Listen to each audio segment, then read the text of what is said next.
इस तरीके का म्यूजिक किस डिमेंशन के साथ रिलेट करता है और किस तरीके से हम उसको एड्रेस कर पाएंगे, कूप कर पाएंगे इनिशियल लेवल पे, अर्ली स्टेज जी। और एक नया कॉन्सेप्ट जब सामने लाया जाता है तो इसके पीछे कितने दुश्वारियां होती है, कितना स्ट्रगल होता है, कितने हार्डशिप्स होते हैं, वो मैं जानता हूँ। आदाब, आप देख रहे हैं आवाज द वॉइस और मैं हूं आपके साथ यास्मीन खान। और आज इस इंटरव्यू में मुझे ज्वाइन किया है बेहद खास गेस्ट ने, जो कि एक म्यूजिक साइंटिस्ट है और इनका नाम है डॉक्टर शहजाद आसिम। बहुत बहुत शुक्रिया सर हमें वक्त देने के लिए। सर के बारे में अगर कहूँ तो सर जो है उन्होंने अपना करियर म्यूजिक से स्टार्ट किया है and eventually he got so much involved in music कि अब वो म्यूजिक को स्टडी कर रहे हैं एज अ रिसर्चर। सर, सबसे पहला सवाल मेरा आपसे रहेगा कि इनिशियली आपने अपना करियर म्यूजिक से स्टार्ट किया, कुछ आपने सॉन्ग्स वगैरह भी रिलीज किए जो सुपर हिट हुए, तो फिर ये ट्रांजिशन क्यों आया आपकी लाइफ में कि from being an artist a musician, why did you shift your focus into research? शुक्रिया इस प्रोग्राम में मौजूद करने के लिए। और जैसा कि आपका ये सवाल है कि मेरी जो ट्रांजिशन हुई है from music to medical field, ये कैसे हो गया। देखिए, basically I was a singer, मैंने बहुत सारे गाने गाए, बट फ्रॉम द बिगिनिंग मेरा यही था कि किस तरीके से जो हमारे जो यूथ है उनको कैसे अट्रैक्ट किया जाए, हमारी जो अपनी मौसीकी है कश्मीरी मौसीकी, उसकी तरफ कैसे इनको राग़िब किया जाए। That was my first motive. तो फिर इस चीज़ को म्यूज़िक और मेडिकल जो सब्जेक्ट है इसको मिला के मुझे लगा कि नहीं, मुझे डीप जाना चाहिए। और मैं फिर गया और इसमें जो सारा कुछ एक्सप्लोर किया और फिर पता लग गया कि म्यूज़िक जो है एज ए एंटरटेनमेंट नहीं, इसके बगैर भी कुछ है साइंटिफिक वे पे, मेडिसिनल पार्ट इसका जो है। और फिर उसको एक्सप्लोर किया। सो उस पर बहुत सारा काम किया, बहुत सारे रिसर्च पेपर्स फिर इस पर पब्लिश किए। तो अभी भी हम इस पे काम लगा हुआ है, कर रहे हैं। और we are having a research centre here जिसमें हम म्यूज़िक, कौन सा म्यूज़िक किस ब्रेन के लिए अच्छा है और कौन सा म्यूज़िक किस ब्रेन के लिए अच्छा नहीं है, इस चीज़ पे हम काम कर रहे हैं। और किस म्यूजिक की कनेक्टिविटी जो है किस डिसऑर्डर के साथ है, this is the point which we are this time we are working on this. और स्पेशली डिमेंशिया जो है, अल्जाइमर है या पार्किंसन डिजीज है या डिप्रेशन है हमारी, या एंग्जाइटी रिलेटेड जो बाकी जो हमारे साइकेटिक डिसऑर्डर्स है, उनमें हम देख ही रहे हैं कि जो न्यूरो एकॉस्टिज्म है, यानी कि एकॉस्टिज्म द साउंड ऑफ वाइब्रेशंस, उनका क्या कनेक्शन है इन डिसऑर्डर्स के साथ, उस पर हमारा काम इस वक्त चल रहा है। एग्जैक्टली। तो अभी जैसे कि मैंने म्यूजिक की बात की, तो हमारे कश्मीर में ऐसा है कि काफी लोग म्यूजिशियन बनना चाहते हैं, बट हमारे लिए म्यूजिक का शायद सिर्फ इतना मतलब है कि हमारे पास आवाज अच्छी है तो हम गाते हैं। तो you being a music scientist, बहुत अनयूजुअल सा वर्ड साउंड करता है, क्योंकि कश्मीर में शायद लोगों को इतनी अवेयरनेस है ही नहीं कि how can you explore music by being a music scientist और एन रिसर्चर। तो इसमें और क्या क्या एलिमेंट्स है जो आप स्टडी करते हैं? देखिए, म्यूजिक तो एक समझे it's the one dimension of the sound. Basically we are working on the sound. Sound is एक बहुत बड़ा डायमेंशन है। म्यूजिक एक उसमें एक पार्ट है।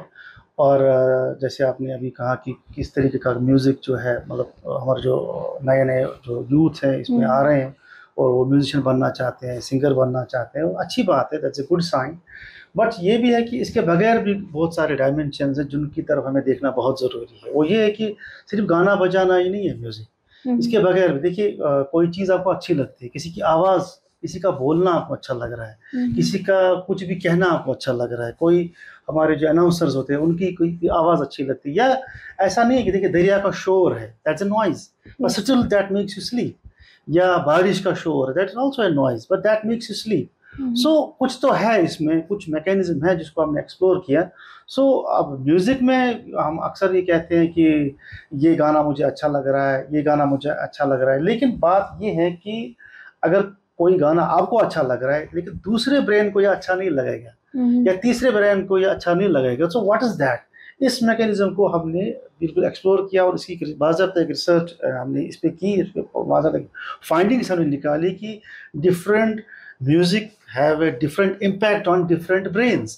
तो ये अलग अलग चीज़ें, अलग अलग फ्रीक्वेंसी हमारे सामने आ गई और इनकी कनेक्टिविटी किस न्यूरोट्रांसमीटर के साथ ज़्यादा है, और ये भी बहुत अच्छा सब्जेक्ट है।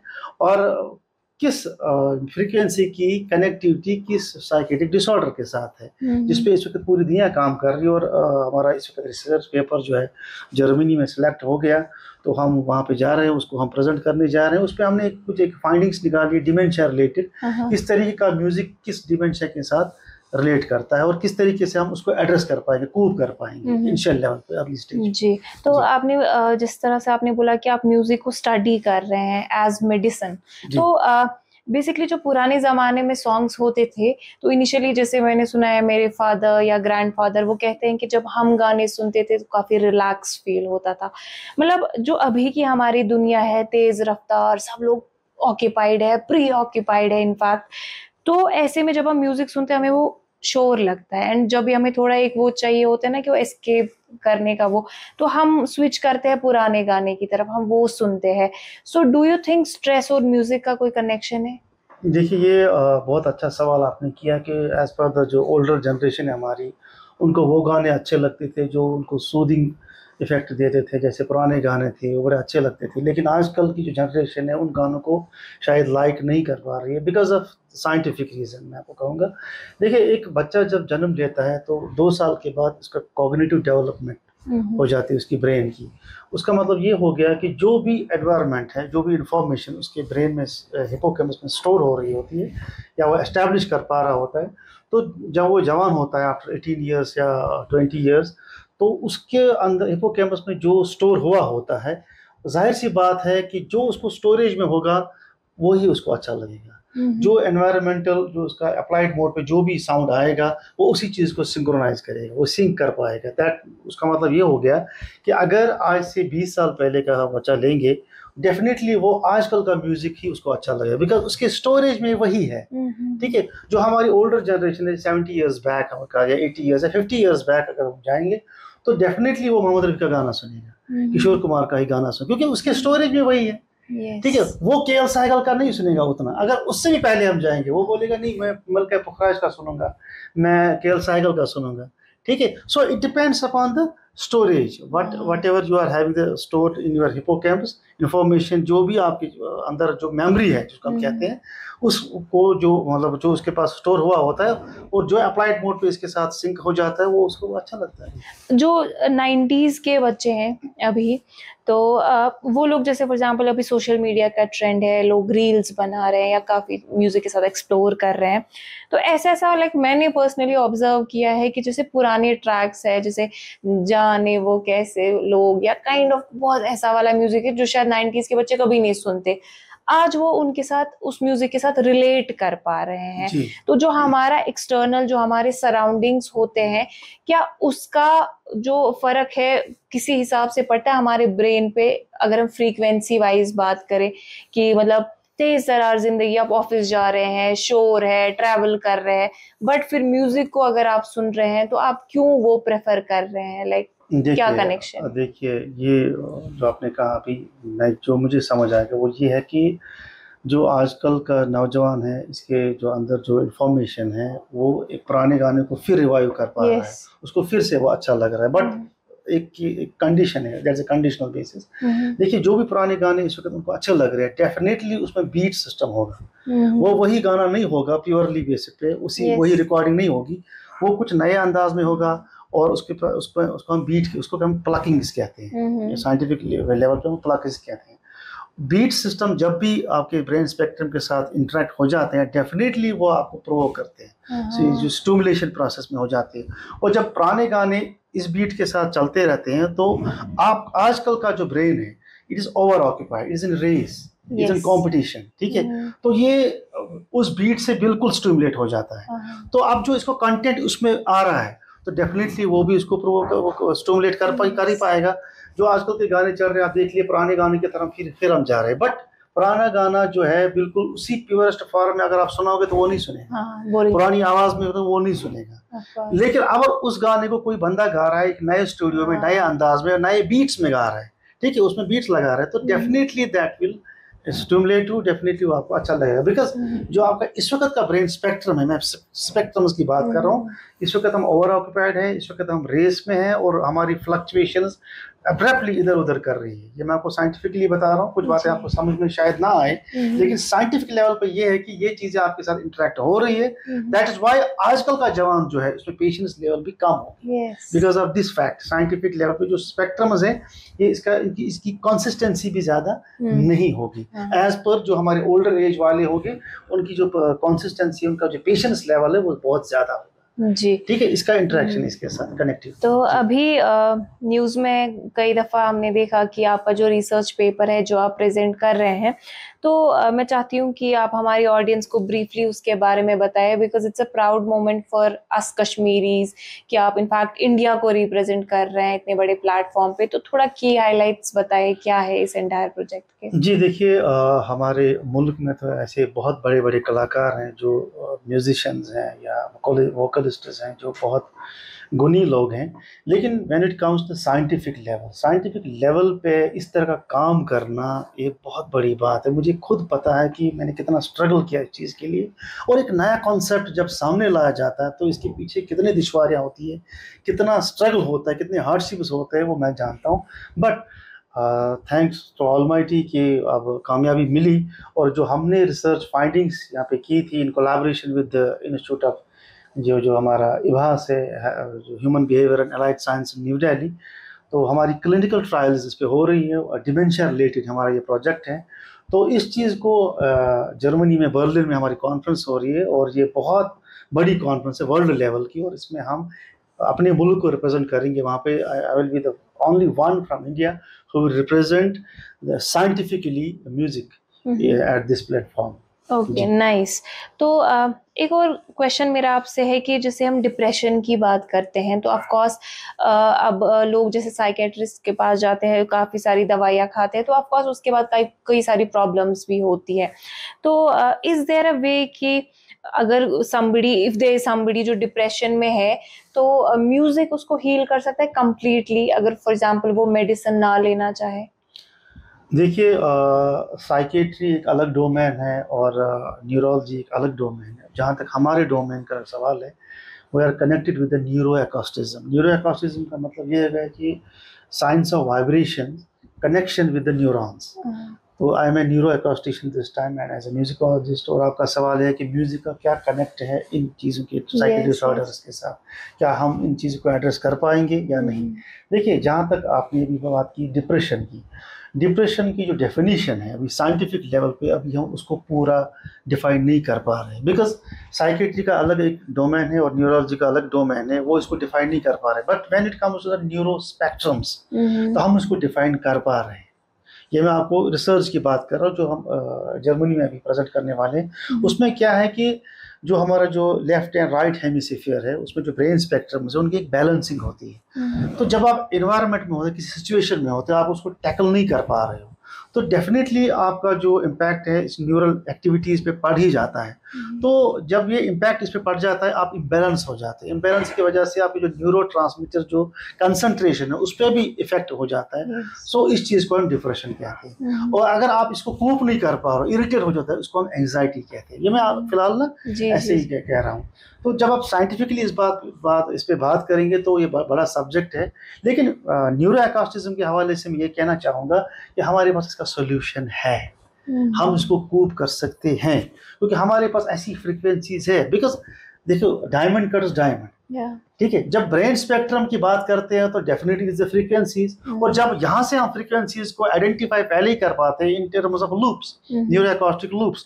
तो न्यूरोएकोस्टिक लूप्स जो हम सिंक्रोनाइज कर पाएंगे ब्रेन स्पेक्ट्रम के साथ, तो definitely we are going to cope such problems now. बहुत जल्द हम इसका एक सोल्यूशन देने वाले हैं। तो इंशाल्लाह when I will come back तो मैं इसका खुलासा देने वाला हूँ कि किस तरीके से हम डिप्रेशन को बहुत हद तक कूप कर सकते हैं, या साइकेटिक डिसऑर्डर्स जो हमारे इस वक्त जो जिनका अरूज है इस वक्त, और मेडिकेशन हो रही है वो बहुत हद तक कूप उसको कर पा रही है, बट उसको हम सस्टेनेबल नहीं कर पा रहे, उसको हम लॉन्ग टर्म पे कूप नहीं कर पा रहे। हो सकता है कि जो हमारा म्यूजिक लूप होगा वो उसको लॉन्ग टर्म तक कूप कर सकता है। उस चीज़ का सोल्यूशन अब हमारे पास आ रहा है। तो जैसे फॉर एग्जांपल कोई पेशेंट होता है जिनको हार्ट रिलेटेड इश्यूज होते हैं, तो he gets disturb by sound कोई भी साउंड हो। तो डू यू थिंक कि मतलब साउंड जो है इसका इतना इम्पैक्ट है हमारी लाइफ्स पे कि जैसे अभी हार्ट अटैक रेट बढ़ रहा है, तो आपको लगता है साउंड का भी किसी रिगार्ड से लाइक कोई कंट्रीब्यूशन है इसमें? देखिए, साउंड का किसी नहीं, मैं तो कहूँगा बहुत हद तक इस पे कनेक्शन है, इसका इम्पैक्ट है। क्योंकि आपने देखा होगा कि डे टू डे लाइफ में हम किस तरीके से साउंड को इग्नोर करते जा रहे हैं। हमें कौन सा साउंड, जो दिन भर 24 घंटे आपको अननोटिस कर रहे हो कि आप गाड़ी में जाते हो, कहीं इधर उधर जाते हो, बहुत किस्म का साउंड आपके ब्रेन स्पेक्ट्रम, आपके ब्रेन को इंटरेक्ट कर रहा होता है, but you ऑफनली unnoticed this, ignore.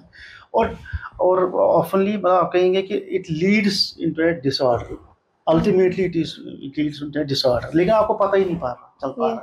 जैसे आप सुबह उठते हो, आप कहते हो कि I am happy, you don't know why you are happy, you are having the swings, mood swings आपको हो रही है, आपको खुद नहीं पता होता ये क्या हो रहा है। ठीक है, तो व्हाई, ये क्वेश्चन है, but scientifically we have an answer of this, क्योंकि अब इसका आंसर आ चुका है, क्योंकि अब आर्टिफिशियल इंटेलिजेंस का दौर है। अब हम ब्रेन मैपिंग कर सकते हैं, हम लूप्स देख सकते हैं, ब्रेन जो हमारा फ्रंटल एरिया है या पैराइटल एरिया है, ऑक्सीपिटल एरिया, टेम्पोरल एरिया है, चारों को मिला के हम कह सकते हैं कि दिस सब्जेक्ट, जिस जो इसकी ब्रेन है, जो इसके हमने मैपिंग की है, इसका हमें पता चल पाता है कि इसके साथ क्या हो रहा है और रियल टाइम वैल्यू पे क्या हो रहा है।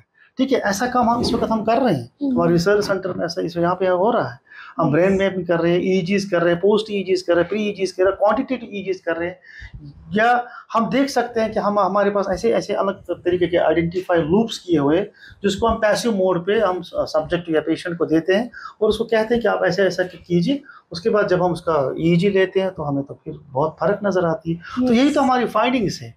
तो आने वाले वक्त में आप खुद देख पाओगे कि हम किस तरीके से इस न्यूरोएकोस्टिज्म को एक नया सब्जेक्ट, एक नए सब्जेक्ट की ओर ले जा रहे हो, कि नया डोमेन सामने आ रहा है और जिसकी बहुत जरूरत है इसमें। So like that's a lot of important information. So I just wanted to know कि हमारे कश्मीर में क्या ऐसा स्कोप है कि if a child wants to study this as his career?